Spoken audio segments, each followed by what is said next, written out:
All right, so the first piece of the relationship advice I'd give is about expectations. Now, there's two parts to this. There is unrealistic expectations and unvoiced expectations. Now, when we all come into relationships, we have these invisible expectations that we expect of the other person.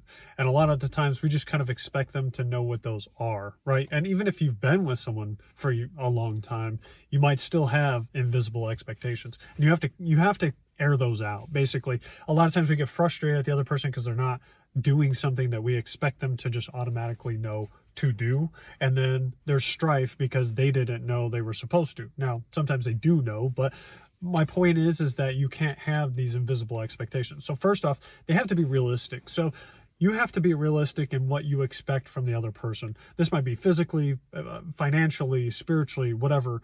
It doesn't matter. You can't just set up these rigid things and then expect them to meet all of those things, because the chances are that the percentage of the people that are going to meet all of those boxes is very, very low. Now, I'm not saying it's impossible, just very, very minimal. So you kind of have to have some flexibility in your these expectations that you set for the other person. Now, you can have expectations. That's not an issue. And I think that you should have some idea of what you're expecting in the other person. However, you can't just expect them to meet everything and not fail in any category, or else you're going to be disappointed. Now, when my wife and I got together, I didn't drink, and my wife did, and she said, when she got out of her last relationship, she wanted someone she could, party with, have fun with, and I didn't do that. And when she met me, she, stopped. She drank less because of me, and she said initially she wasn't going to do that. But I also met her, and she had kids, and I said I didn't want to be with someone with kids, and we almost didn't make it. But then I realized that I loved her and the kids, and we did make it ultimately.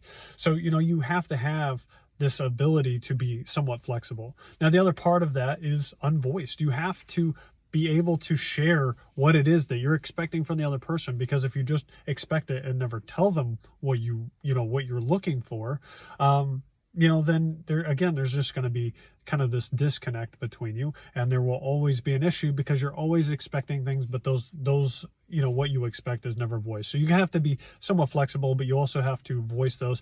And you yourself, it kind of goes both ways. You also have to be able to kind of make that compromise on what you're willing to, settle for and what you're not, so that you're both on the same page and kind of working together to move in the same direction.